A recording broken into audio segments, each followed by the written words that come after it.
আমরা সবাই বসি।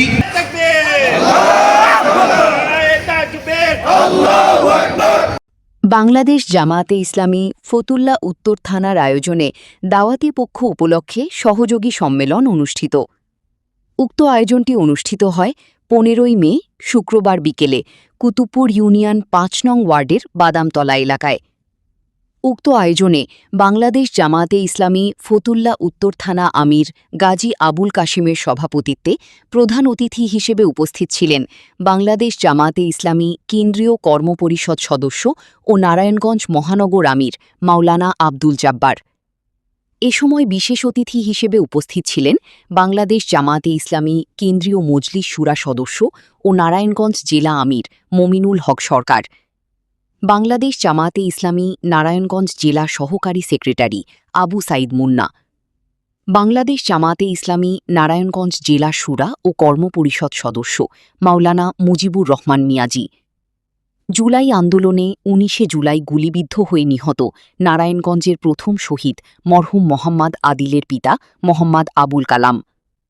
এ সময় আরও উপস্থিত ছিলেন বাংলাদেশ জামায়াতে ইসলামী ফতুল্লা উত্তর থানার আওতাধীন বিভিন্ন ওয়ার্ড ইউনিটের বাংলাদেশ জামায়াতে ইসলামী নেতাকর্মীবৃন্দ। যখন কোনো আল্লাহ তাআলার নিয়ামত আমরা পাব, বেশি বেশি করে আল্লাহর শুকরিয়া আদায় করব। আবারও শুকরিয়া আদায় করছি আলহামদুলিল্লাহ।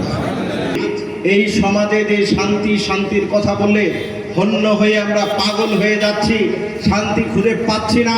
সেই শান্তি যদি নিশ্চিত করতে হয়, প্রকৃতপক্ষে কোরআনের আলোয় রাসূল সাল্লাল্লাহু আলাইহি ওয়াসাল্লামের আদর্শে আলোকিত হওয়া ছাড়া ভিন্ন কোনো বিকল্প পথ আমাদের মাঝে খোলা নাই।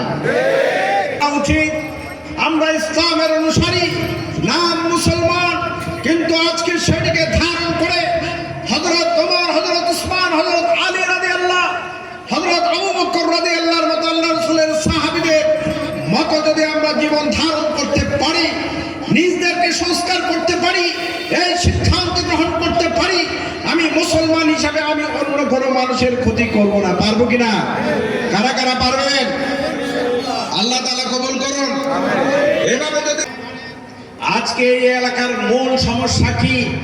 সমস্যার মধ্যে আমাদের মূল সমস্যা হচ্ছে এখানে হচ্ছে জলাবদ্ধতা সমস্যা, ঠিক না? আমরা ইলেকশন করেছিলাম, জোটগতভাবে আমরা একজন ভাইকে সমর্থন দিয়েছিলাম এবং সে এমপি হয়েছে, এবং আমরা প্রত্যাশা করি, আমি তাকে পরামর্শ দিয়েছি, আরো দেব। এখানে শুধু ব্যক্তিরা আমরা চেষ্টা করলে হবে না, সরকারের বড় ধরনের বাজেটের প্রয়োজন আছে, আছে না? সেই জায়গা থেকে সে চেষ্টা করছে এবং আমরাও চেষ্টা করছি অচিরেই যাতে ফতুল্লাবাসীর এই সমস্যাগুলো সমাধান হয়। আর এমপি যদি সমস্যার সমাধান করতে না পারে, আমরা সবাই মিলে যেখানে যেভাবে দাবি আদায়ের জন্য চেষ্টা করলে এই এলাকার মানুষের অধিকার আদায়ের জন্য কাজ করা যায়, সেভাবে আমরা ইনশাল্লাহ কাজ করব। আমরা শুধু ভোটের সময় জনগণের সামনে আসি এরকম নয়, ভোটের পরেও আসি, আগেও আসি, আমরা সব সময় জনগণের সাথে থাকবো ইনশাআল্লাহ। আমাদের স্থানীয় নির্বাচন হবে, সেই নির্বাচনে স্থানীয় আমাদের ভাইদেরকে আমরা এখানে আমাদের চেয়ারম্যান প্রার্থী, মেম্বার প্রার্থী সহ জনপ্রতিনিধিত্বের এই জায়গায় আমরা দাঁড় করাবো। সেই জায়গায় সবচাইতে আমানতদার, সবচাইতে মানুষের কাজের জন্য যিনি খ্যাতমতের উপযুক্ত বলে আপনারা মনে করবেন, তাদেরকেই আপনারা আপনাদের নেতা হিসেবে নির্বাচিত করবেন ইনশাআল্লাহ।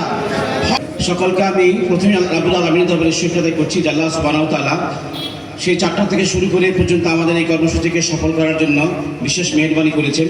যারা কষ্ট করে এই সম্মেলনে এসে হাজির হয়েছেন তাদেরকে মোবারকবাদ জানাচ্ছি, এবং আগামী দিনে সকল এমনিভাবে জামাত ইসলামীর ডাকে সকল কর্মসূচিকে বাস্তবায়নের জন্য আপনাদের সহযোগিতা কামনা করছি। সম্মানিত সুধীমণ্ডলী, আল্লাহ সুবহানাহু ওয়া তাআলা আমাদেরকে সৃষ্টি করেছেন তার গোলামি করার জন্য। আর শুধু গোলামি নয়, এই সমাজ থেকে অন্যায়, অবিচার, দুঃশাসন, মাদক সকল কিছু দূরীভূত যতক্ষণ পর্যন্ত না হবে ততক্ষণ পর্যন্ত জামাত ইসলামীর সকল কর্মীরা কাঁধে কাঁধ মিলিয়ে এলাকাবাসীকে সাথে নিয়ে আমরা সকল অন্যায় কাজে নিজেরা সেখানে ভূমিকা পালন করব।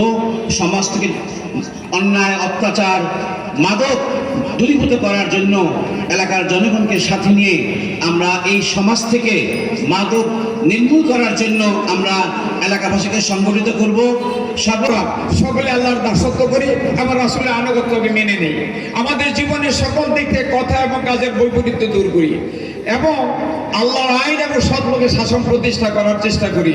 আল্লাহ রাসূলের সাহাবী অনুসারীর মধ্যে সকলেই ছিলেন কিশোর থেকে যুবক। আমি কিশোর এবং যুবক ভাইদেরকে এই জন্য আহ্বান করব, প্রিয় ভাইরা, যুবক ভাইরা, আসুন আমরা ওমর আলী হায়দারের মতো এবং হামজার মতো শহীদি জজবা নিয়ে, প্রেরণা নিয়ে আমরা আল্লাহর দিনকে বিজয়ী করার জন্য চেষ্টা করি। আল্লাহ তাআলা আমাদের কবুল করুন। আমাদেরকে জামাতের পক্ষ থেকে আন্তরিক মোবারকবাদ। আলহামদুলিল্লাহ, বলেন আলহামদুলিল্লাহ। আমরা ইকামতে দ্বীনের আন্দোলনে শরীক হতে পেরেছি, আলহামদুলিল্লাহ। সম্মানিত ভাইয়েরা, আল্লাহ রাব্বুল আলামিনের দরবারে হাজার শুকর। বাংলাদেশে ইকামতে দ্বীনের আন্দোলনের দায়িত্ব পালন করে যাচ্ছে বাংলাদেশ জামাত ইসলামী। আপনারা জানেন, রাসূল আকরাম সাল্লাল্লাহু আলাইহি ওয়াসাল্লাম দুনিয়াতে এসেছিলেন একটা মহান উদ্দেশ্য নিয়ে। সেই ব্যাপারে আল্লাহ রাব্বুল আলামিন বলছেন, ওয়াল্লাযী আরসালা রাসূলাহু বিল হুদা ওয়া দীনিল হক লিইয়ুযহিরাহু আলা দীনি কুল্লিহি ওয়া লাউ কারিহাল মুশরিকুন। আমি আমার রাসূলকে প্রেরণ করেছি হেদায়েত ও সত্য দ্বীন সহকারে, যেন তিনি সকল মতাদর্শের উপর সেই ইসলামকে বিজয়ী করতে পারেন। আল্লাহর দ্বীন কায়েম করতে হলে অবশ্যই ইসলাম জিন্দা করতে হবে। ইসলামকে জিন্দা করতে হলে অবশ্যই কোরআন হাদিস আমাদের সংগ্রহ করতে হবে, ধারণ করতে হবে।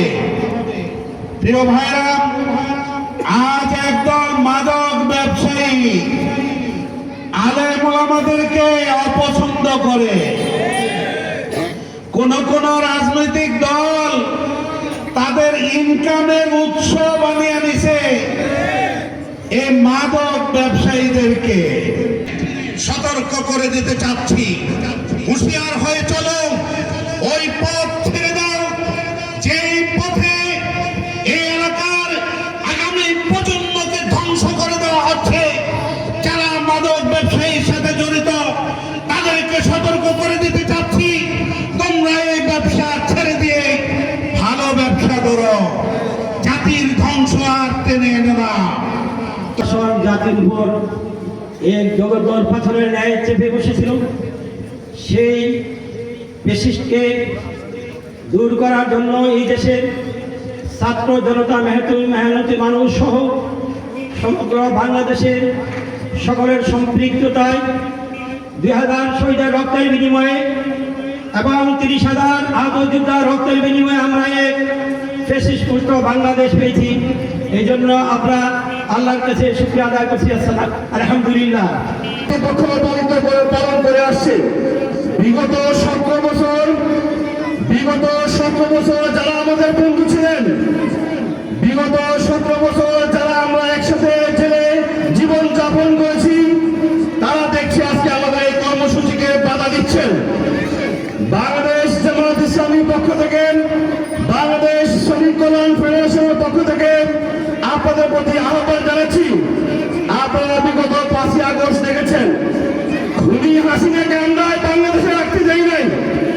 এই খুনি হাসিনা বাংলাদেশ জামাত ইসলামীকে 1 আগস্ট নিষিদ্ধ করেছিল। 4 দিনের মাথায় তারা কিন্তু এই দেশ ছাড়া হয়েছে। আপনাদেরকে হুঁশিয়ার করে দিতে চাই, আপনাদেরকে সাবধান করে দিতে চাই। আপনারা বিগত 17 বছর